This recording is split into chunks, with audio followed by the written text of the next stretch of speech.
Здравствуйте! В эфире информационный выпуск Амши Укшара. Сегодня в программе.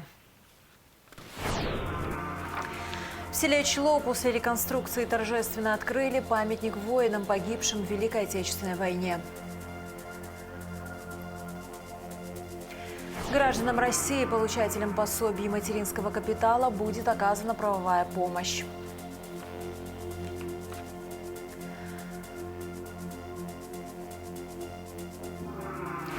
Депутаты приняли отчеты об исполнении государственного бюджета и бюджетов 6 внебюджетных фондов за 2024 год.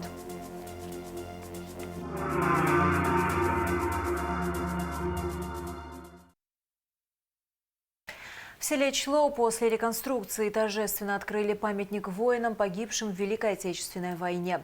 В церемонии принял участие президент Бадыр Гунба, а также вице-президент Беслан Бигвава и руководитель администрации президента Беслан Эшба.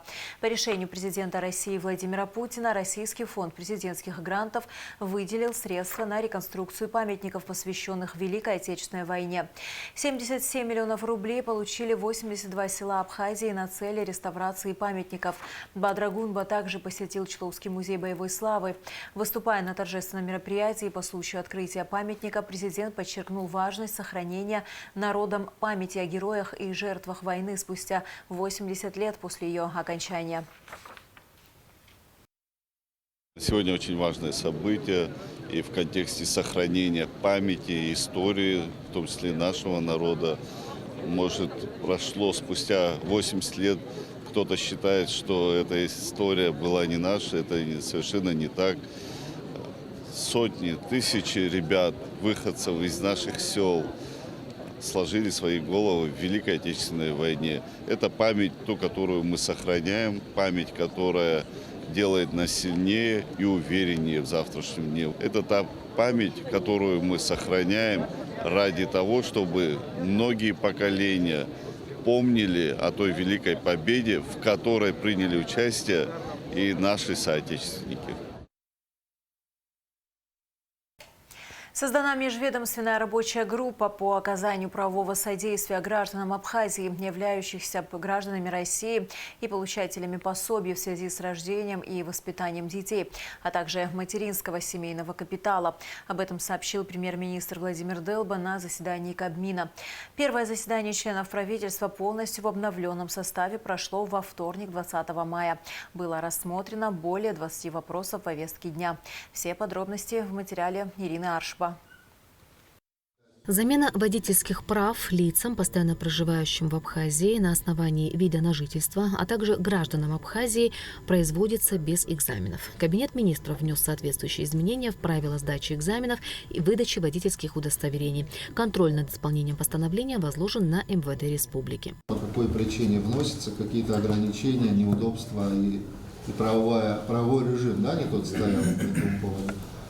У лиц, которые должны были получать водительские удостоверения при отсутствии документов, удостоверяющих личность, ну и многие. Для того, чтобы не усугублять жизнь, как говорится, в этом смысле проект постановления был разработан соответствующим министерством. Еще в 2024 году был принят закон о валютном регулировании и валютном контроле. Чтобы закон полноценно работал на практике, Кабмин утвердил правила и порядок правового регулирования отношений, связанные с осуществлением валютных операций в Абхазии. Это порядок обращения валютных ценностей в Республике Абхазия, порядок формирования и ведения информационной базы по валютным операциям и международным финансовым активам и обязательствам Республики Абхазия, правила представления органами и агентами валютного контроля в уполномоченные органы валютного контроля, необходимых для осуществления их функций, документов и информации. И очень рассчитываем на то, что все органы валютного контроля будут следовать требованиям закона и подзаконным актам для того, чтобы у нас не происходило недоразумение. Поэтому в этой связи я тоже считаю, что это очень важное направление, это совершенно новое направление в нашей деятельности по осуществлению валютного контроля и регулирования. Здесь и кредитные организации, уполномоченные банки. Мы проходили долгое согласования, ну и наконец-то вышли на сбалансированный проект. Вся спецтехника, находящаяся в распоряжении Минсельхоза Республики, должна быть зарегистрирована. До настоящего времени Минсельхозом выдавались удостоверения старого, еще СССРовского образца. Кабмин принял постановление о создании на базе министерства службы технадзора, которая будет заниматься как регистрацией техники, так и следить за ее состоянием. Содействие в организации работы окажет и Министерство внутренних дел. На базе Министерства сельского хозяйства, видимо, отдел, чтобы этот отдел технадзор работал полноценно. Это не только регистрация, это когда идет проверка, идет техническим состоянием, потому что сегодня, особенно в Абхазии, ввозится немалое количество именно той спецтехники, которая регулируется именно министерством. Поэтому хотя бы для начала мы вводим эту статью. Решением Кабмина списаны многолетние насаждения в селе Псырцха и в цитрусовом совхозе Абхазия Гагарского района. На 80% этих насаждений уже на этой территории нет. Они все 82-85 года насаждения, биологически устаревшие. Единственное, здесь мы обязаны и должны за этим прослеживать, что второй пункт этого постановления: высвобождаемые земельные участки использовать для сельскохозяйственных целей. Но не всегда нам, к сожалению, приходится или возможность есть такая, придерживаться этого пункта, потому как уже на основе своих прав местные органы самоуправления уже представляют другие документы, создают также документы, и идет изменение категорий. Земли, которые высвобождаются, в основном из-за изреженности, да, Цыбович, и цитрусовые, и биологическая.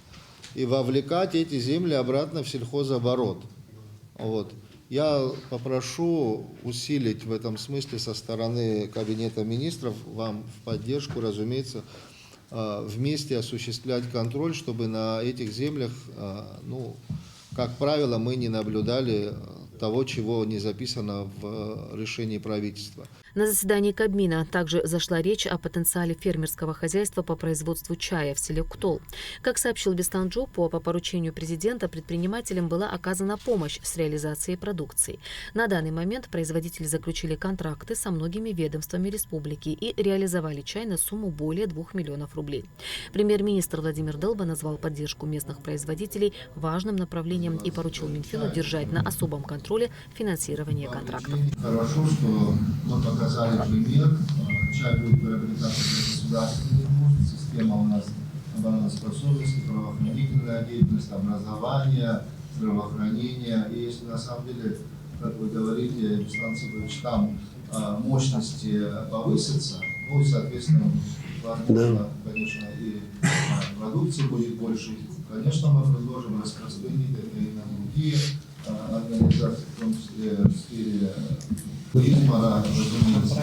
Это вот хорошее взаимодействие между бизнесом и государством. Вот на таких примерах, наверное, мы дальше будем строить. Члены правительства утвердили порядок взаимодействия Министерства экономики с другими органами госуправления в части разработки прогноза развития республики на 1 год для подготовки проекта республиканского бюджета. Постановлением Кабмина обществу с ограниченными возможностями АБАШ даны права пользования участком недр для добычи термальных вод в селе Приморское. Кабмин разрешил Министерству юстиции применять в помещении судов оборудование фото и видеофиксации. Речь идет только о коридорах. Доступ к информации будут иметь исключительно органы следствия и суда в связи с находящимися в их производстве уголовными или гражданскими делами. Мы предлагаем наделить возможностью использования средств фото-видеофиксации в коридорных помещениях, зданиях и четко регламентировать порядок с целью сохранения персональных и иных данных, сведений, которые будут запечатлены на этих камерах. Получение доступа будет осуществляться на основании необходимых процессуальных документов органов предварительного следствия и суда исключительно по уголовным делам и гражданским делам, находящимся в их производстве.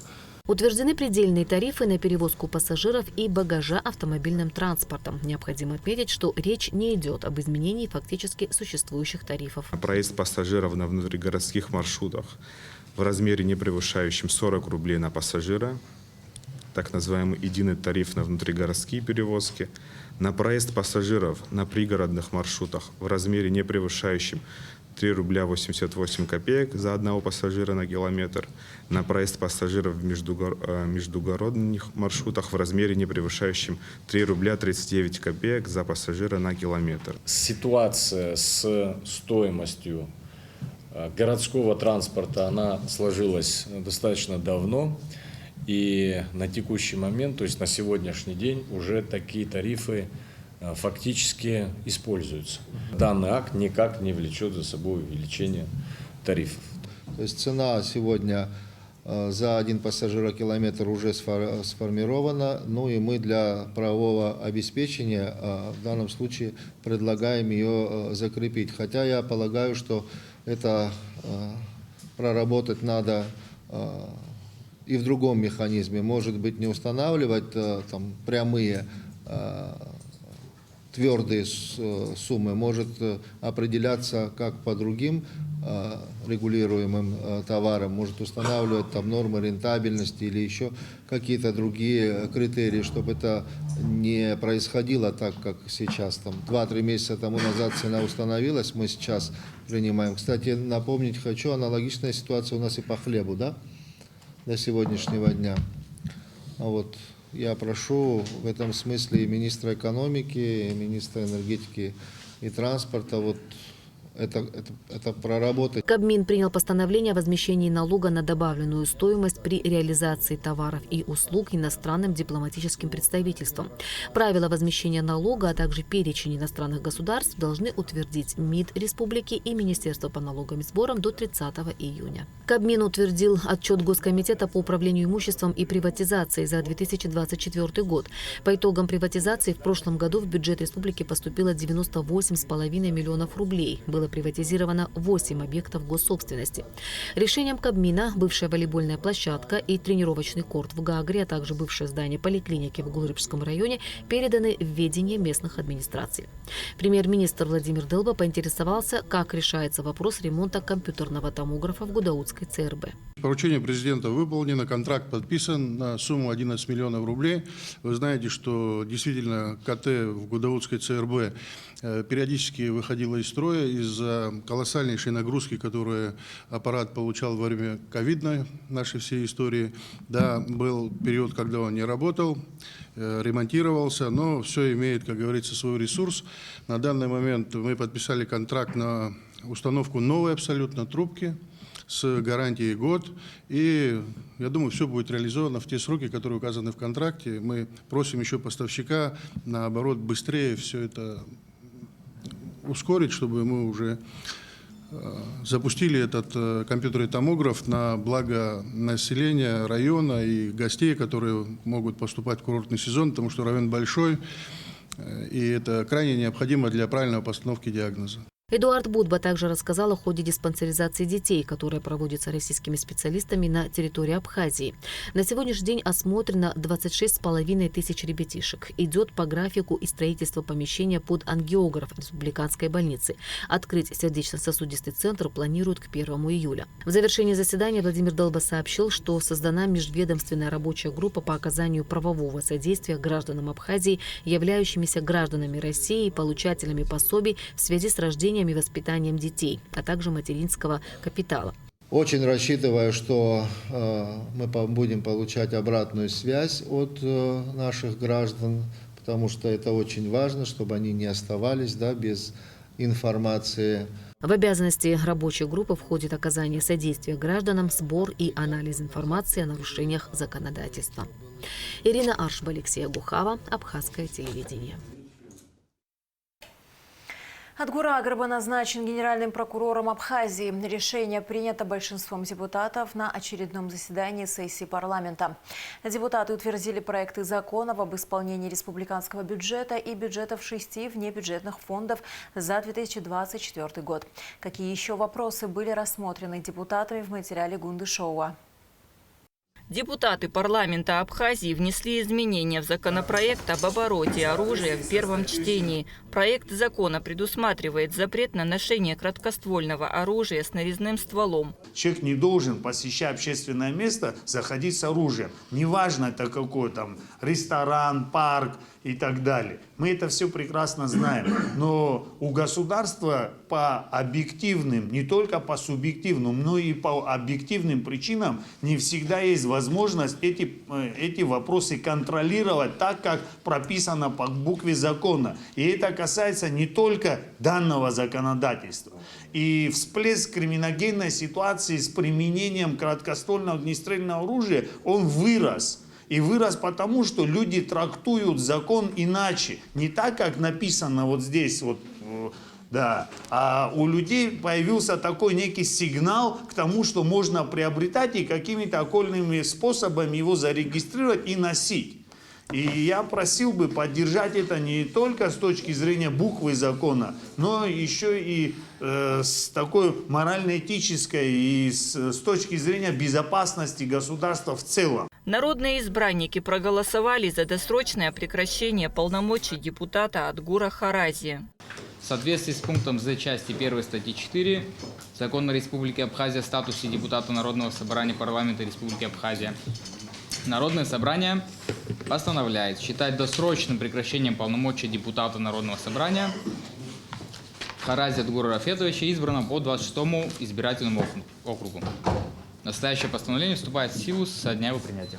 Депутаты парламента приняли законопроект об исполнении республиканского бюджета за 2024 год. Исполнение основных показателей госбюджета составило по доходам 15 миллиардов 742 миллиона рублей, по расходам 16 миллиардов 272 миллиона 842 тысячи рублей, дефицит 530 миллионов 242 тысячи рублей. У нас есть местные бюджеты, которые весь свой объем практически межбюджетного трансферта направляют на оплату труда работникам бюджетной сферы. Естественно, в тех условиях, в которых протекал бюджет в отчетном периоде, средства направлялись в первую очередь в те районы, которые направляли эти средства на обеспечение заработной платы работников бюджетной сферы. В этой части у нас велась такая достаточно плотная, тесная работа со всеми и главами районов, и руководителями местных финансовых органов, чтобы в первую очередь вот это направление не простаивало. В Ачамчирском районе у нас там также были предусмотрены дотации на осуществление работ капитального характера. Естественно, в условиях, когда у нас недостаточно средств, в приоритетном порядке мы направляли только на заработную плату. Но также еще раз хочу отметить, что при формировании бюджета на текущий финансовый год средства в тех объемах, в которых они не были зачислены в отчетном финансовом году, были увеличены в текущем году на поддержку, соответственно, местных бюджетов.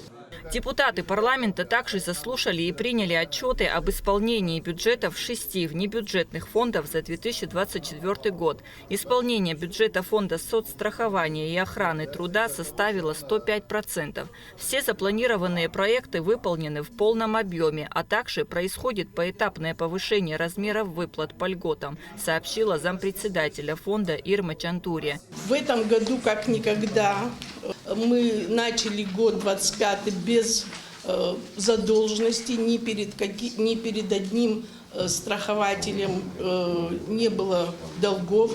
Все абсолютно пособия были выплачены своевременно, и мы год начали, как говорится, с чистого листа, без старых долгов. Все проекты и все пособия, которые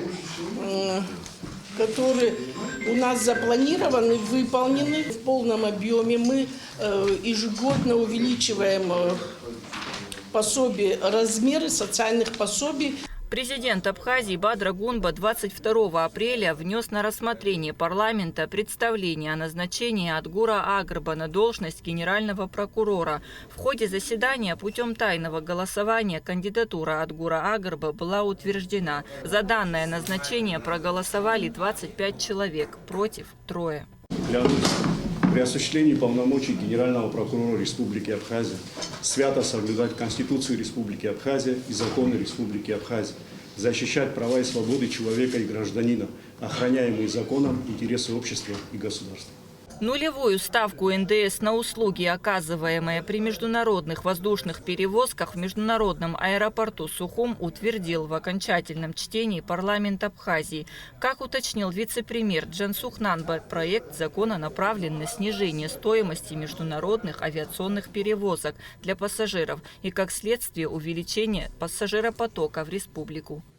Установление нулевой ставки НДС – это лишь, так скажем, шаг, который позволит нашему аэропорту быть конкурентоспособным. В этой связи справедливо заметить, что установление нулевой ставки не играет решающей роли в стоимости билета. Хочу вас проинформировать, что между двумя правительствами, между Российской Федерацией и Республикой Абхазия, идет на сегодняшний день проработка вопроса установления тарифов аэронавигационных сборов, которые будут соответствовать внутрироссийским. Срок вступления в силу закона о кадастре недвижимости перенесен на 1 октября 2026 года. Поправки коснулись конкретизации компетенций должностных лиц и работников регистрирующего органа. Также они направлены на совершенствование норм, регулирующих понятий недвижимого имущества, правовое регулирование госрегистрации и оборота недвижимого имущества. Настоящий закон вступает в силу с 1 октября 2025 года, за исключением главы 10 настоящего закона, статьи 63, статьи 69, вступающие в силу с 01 июня 2025 года. Эта статья говорит о том, что все организационные моменты, они должны вступить с 1 июня и заниматься кадастровая палата, чтобы занималась всеми организационными моментами. А сам закон продлить его, чтобы он вступил с 1 октября. В первом чтении внесены изменения в закон о Национальном банке Абхазии. Основная цель поправок – установление лимита кредитных ресурсов Банка Абхазии и ограничение полномочий председателя в части принятия решений о кредитовании кредитных организаций. Также депутаты утвердили отчет председателя Банка Абхазии Беслана Барателя за 2024 год. Совокупный зарегистрированный уставной капитал кредитных организаций составил 566,9 миллионов рублей. На долю иностранного капитала в совокупном оплаченном уставном капитале кредитных организаций приходилось 14,7%. Не может система выстраиваться только на субъективном принятии, значит, решения по желанию председателя Нацбанка. И на самом деле это упростит работу, потому что будет законодательно запрещено, значит, проводить процесс перекредитования. Потому что с чем мы сегодня сталкиваемся, от чего мы уходим. Вот были события прошлого года, все мы прекрасно знаем, какие они были тяжелые. Деньги, остатки на счетах Минфина резко начинают падать. И может возникнуть ситуация, когда на счетах Минфина деньги есть, а в банке этих денег нет. Где деньги? Они в виде кредитов рефинансирования предоставлены коммерческим банкам. Мне кажется, ситуация, не дай бог, когда возникнет какой-нибудь форс-мажорный сюжет, да, война или болезнь или еще что-то, когда Минфину нужно будет срочно мобилизовать все средства из банка, ну, грубо говоря, потратить до копейки, окажется, что в банке-то этих денег нет. Только на бумаге деньги. И чтобы уйти от этого, чтобы обезопасить государство и защитить государственные финансы от притязаний со стороны коммерческих банков, предложена идея устанавливать лимит кредитного портфеля. За значительный вклад в развитие культуры и укрепление абхазо-российских культурных связей генерального директора Русдрама Ираклия Хинтба наградили почетной грамотой Народного собрания. В завершении заседания сессии депутаты сформировали постоянно действующую комиссию по избранию депутатов молодежного парламента при Народном собрании и утвердили ее численный и персональный состав. Кундашова, Раму Камки, Абхазское телевидение. В Москве в преддверии назначенного на июнь раунда женевских дискуссий прошла встреча замминистра иностранных дел России Михаила Галузина, замглавы МИД Абхазии Одиссея Бигвава и госсоветника президента РЮО Константина Качиева. Они обсудили важность начала процесса делимитации госграниц Абхазии и Грузии, Южной Осетии и Грузии. Стороны обозначили основной приоритет переговоров в обеспечении прочной безопасности Абхазии и Южной Осетии.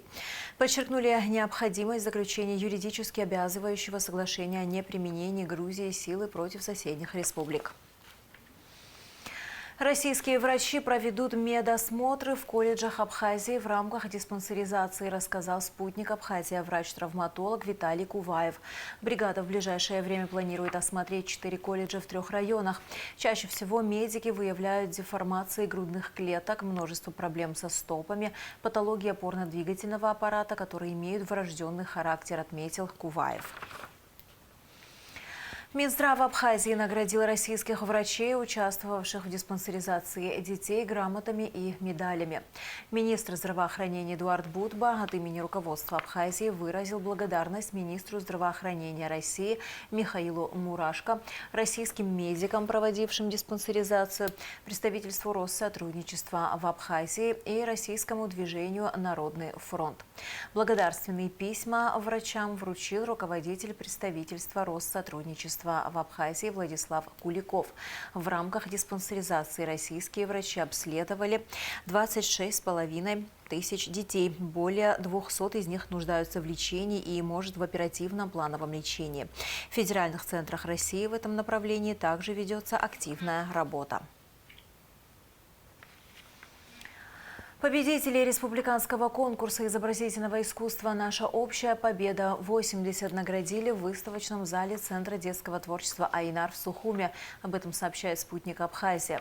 Конкурс проводился для детей и молодежи в возрасте от 6 до 22 лет. Всего было подано 198 работ, 40 из них отобраны в экспозицию выставки, которая продлится до 30 мая. Выставка и конкурс организованы представительством Россотрудничества в Абхазии при поддержке Министерства культуры и Министерства просвещения. И в завершении выпуска о погоде.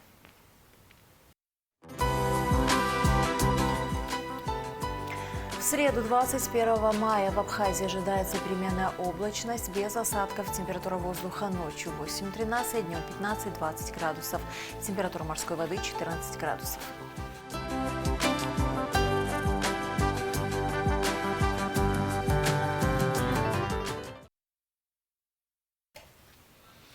На этом наш выпуск завершен. До скорых встреч в эфире.